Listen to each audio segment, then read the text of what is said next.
What's up, everyone? Welcome to the week two preview show. Actually, it's episode two of the preview show. We're about to head into week five. We'll be recapping week four action in the VIP League. We have the graphic up for our VIP Insider, but we've been having some technical difficulties today. So he's actually probably not going to be joining us. It's just going to be me trying to carry you along.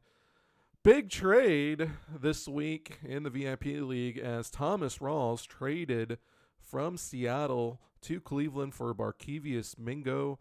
The trade frees up Nick Chubb to be the starting running back in Seattle and gives Cleveland a running back that they've been lacking, hoping that they can get him going. And on the other side, Barkevius Mingo adds a solid pass rusher to the Seattle defense, which has been struggling lately. So that's a trade, a one-for-one trade, in which both teams can actually benefit from it. You know, they each get a little something extra from it, and that's actually that's what you're trying to do. Trying to get something where both teams benefit. You know, you meet right down in the middle. You really can't expect a whole lot more than that.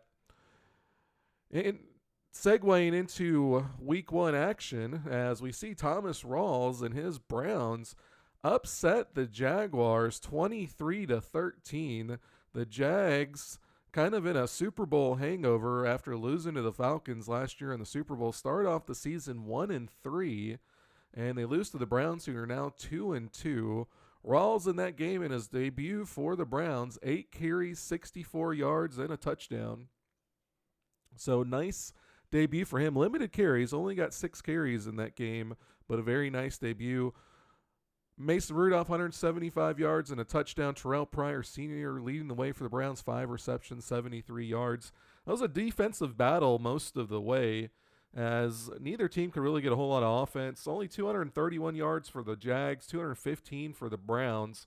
12 first downs for the Browns to 10 for Jacksonville. Very defensive struggle in that one, as neither team really able to do a whole lot. Browns come away 23-13. Bortles continuing to struggle for the Jags. Had a down year last year, had around a 75 QB rating. He's right about the same this year, but he is not leading his team to wins, which he was last year.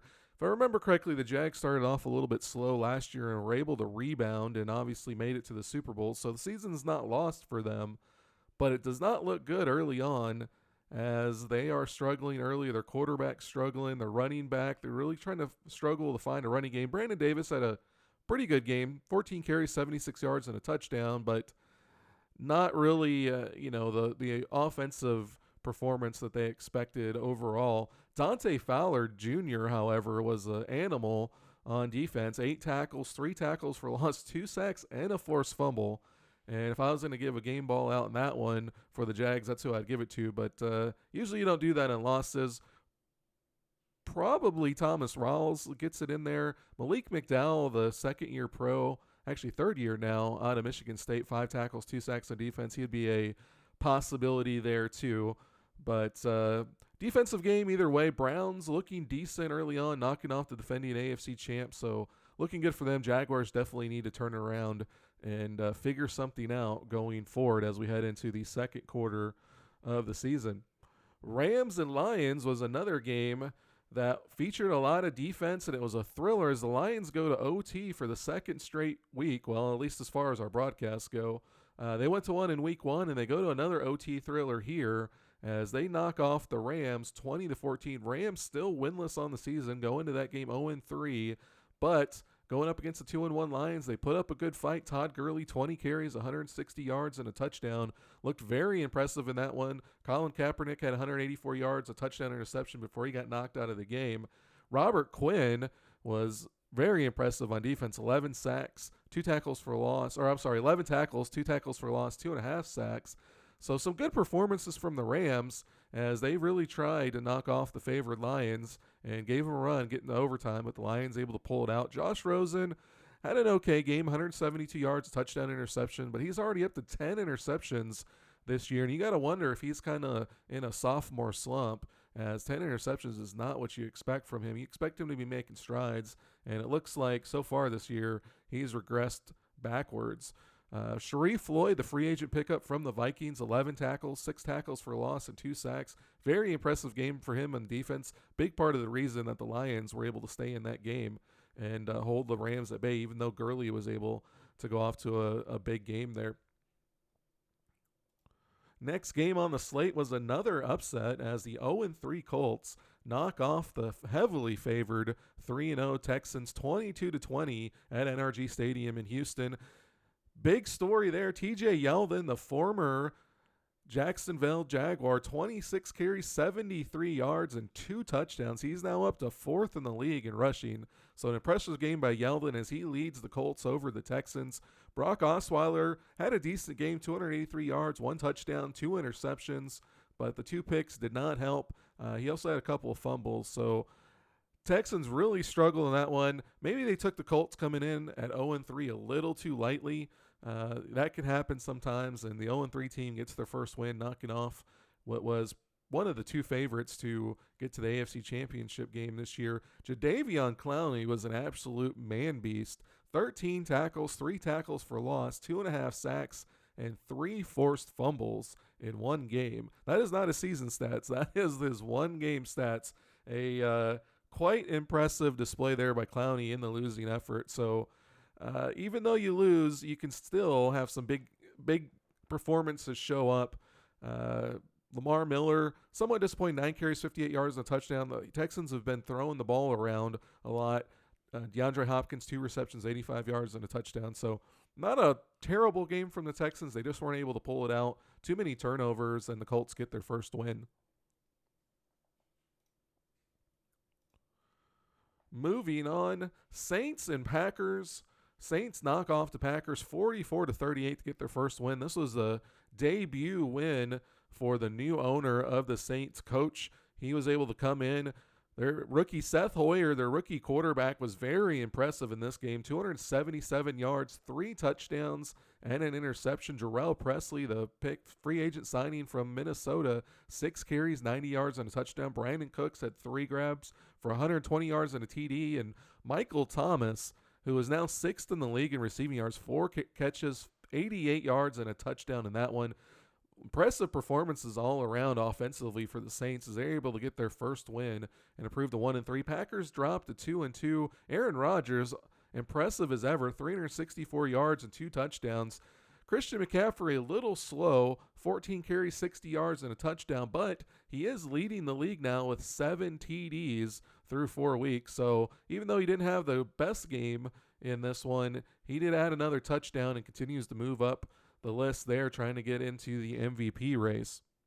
Travis Rudolph, the second or third year pro, 7 receptions, 111 yards, and a touchdown.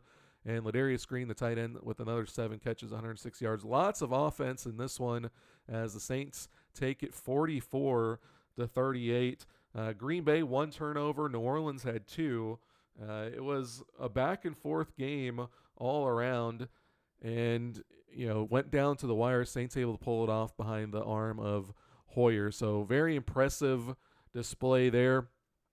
Ran out of time for more graphics on this one. Was planning to have a little bit more to talk about for each game, as our VIP insider, we weren't able to get him on the phone. So didn't have a whole lot of stuff for you. The game of the week coming up on Tuesday for the live play-by-play is going to be the Baltimore Ravens and the Cincinnati Bengals. So you guys be sure to tune in for that one. That's a big AFC North battle as the Ravens come into that game 3-0. Well, they're actually going to get a sim against Buffalo, so we're going to see if they're 3-0 or 4-0 or 3-1. Bengals already 3-1, excuse me. So either way, it's either going to be a 4-0 team against a 3-1 or 2 3-1 teams battling at the top of the AFC North. Right now, Pittsburgh league's at 4-0. However, Ravens and Bengals are hanging in there strong and becoming one of the tougher divisions in this league.